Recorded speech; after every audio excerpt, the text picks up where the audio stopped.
maybe some of you guys have heard about it, but The Hunger Games.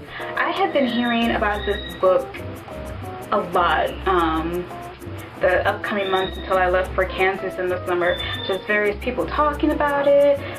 Clever TV, I like to follow them on YouTube. They were talking about them. Honestly, the name didn't get my attention. Hunger Games, what? And then I knew it was about like kind of like a gladiator-esque kind of thing, and I do enjoy gladiator stuff and things like that, but it's just like, I just figured this was just, you know, guys kind of book about, you know, some burly, oh, I'm gonna beat all of you, blah blah blah. But then I realized, yes, it's kind of gladiator-esque, but it's not with grown people, it's with children. I'm just like, what? Children? And so I piqued my interest and I read the back. I'm like, oh, there's like a, you know, girl there. So I like to read about strong female roles. So I picked it up, read through it in like probably 3 days, and I just was hooked. Catnip, I know that's not her name, but you know, Gail called her Catnip, so that's what I call her. I don't call her Katniss, I call her Catnip. It's Catnip, Gail, and pita bread. I mean, but then I'm pita, I have to add bread to the end, pita bread. But yeah, I just fell in love with all of them, and I read this one, and then I went out and bought the second one, Catching Fire, and then went out and bought the third one, Mockingjay. And oh my god, if emotional roller coaster anyone, it's bad enough that each chapter is a freaking cliffhanger, and it's like not even good cliff. Well, yes, good, because it's like, you know, get your emotions pumping. Maybe I'm just too emotionally invested in books. That's possible too. But yeah, it was just killing me. It was like, felt like I was having just crazy attacks or something, because they would bring you up and then down, and then you were sad, and then you were kind of happy, and then you were joyful, and then you were like, yeah, but then you were sad again, and then it's just like you wanted to curse out the book and slap people because they're acting stupid, and you were sad again, and then you were sad for a long time, and then you got a little glimmer of hope, and then the hope left, and I can go on and on how I felt reading these books. Pretty much at the end, it's like a bittersweet kind of series. I didn't feel totally happy at the end, but I was satisfied that it was over, and so maybe my emotions would slowly come back to me and I wouldn't be crazy. So I read The Hunger Games. It was still a very, very good book. I love how she writes. Even though the cliffhangers were killing me inside, I really did like how every end of the chapter was a cliffhanger, and it's like, oh my gosh, I have to keep reading to see what goes on next. That's why when I finished the first one, I just went out and bought the second and third one at the same time.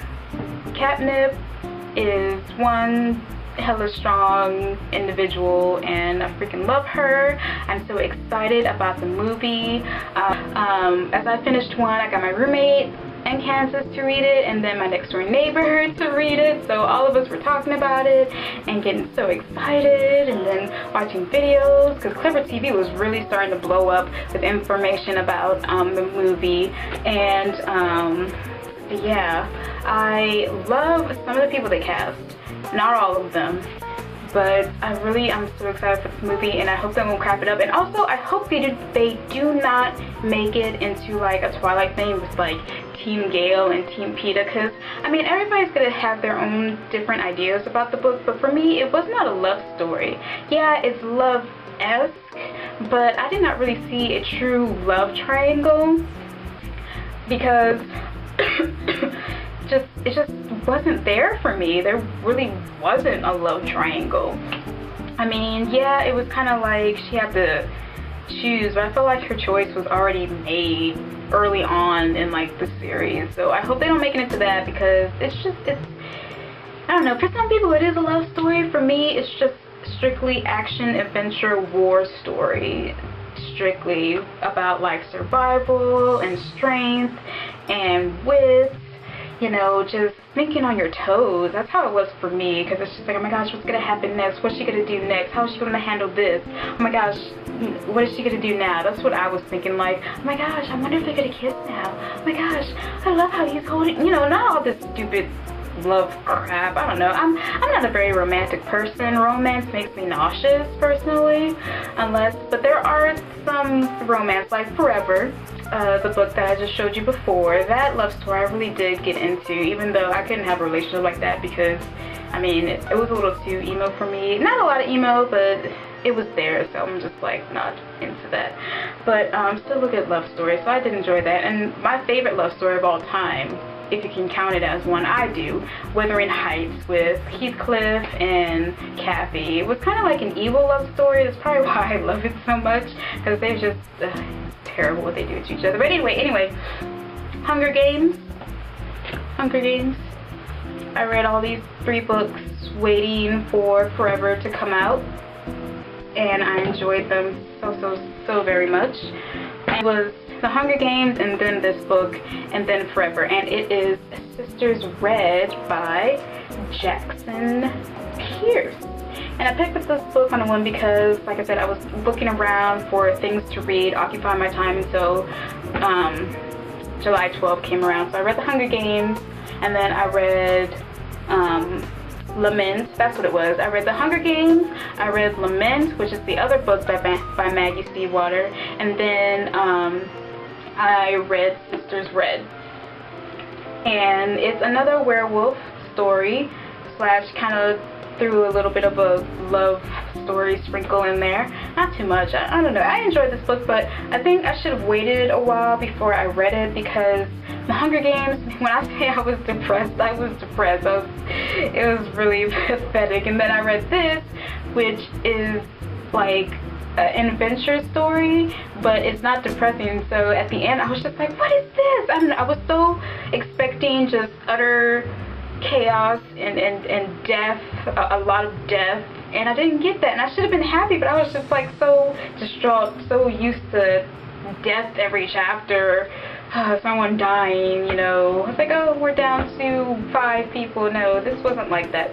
But I did enjoy it. I really loved the characters. 2 sisters fighting werewolves, and then a twist came up that they might have to kill this other person that may be going to kill them. I know it's kind of complicated, but not really. I did guess a lot of things that I thought were going to happen in this book did happen in this book, and I didn't like the predictability. Maybe that was just me, but good book. I didn't like how I pretty much guessed everything that was going to happen, except for one thing. The end, I didn't expect the end, how all the foolishness was gonna turn out, which I'm glad, because after The Hunger Games, I don't think I could handle any more sadness.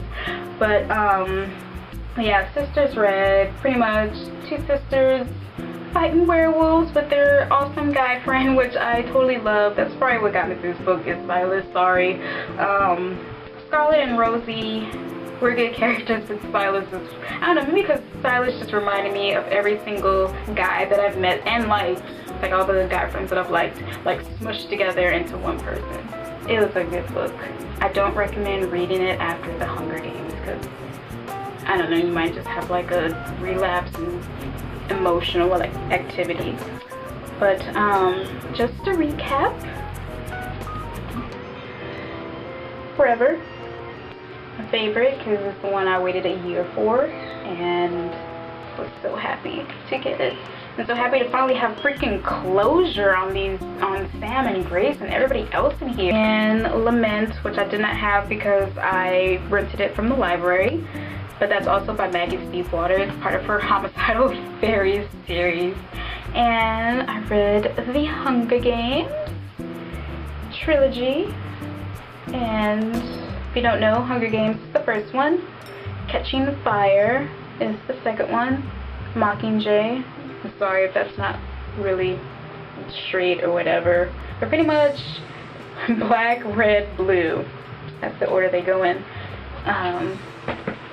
So that is it for the books that I've read and my thoughts on them without going into too much detail. Yeah, I know this is probably going to be like a long video, but I just want to show you some books that I read, because this black person reads and enjoys reading and reads on her own. You know, you don't have to force me.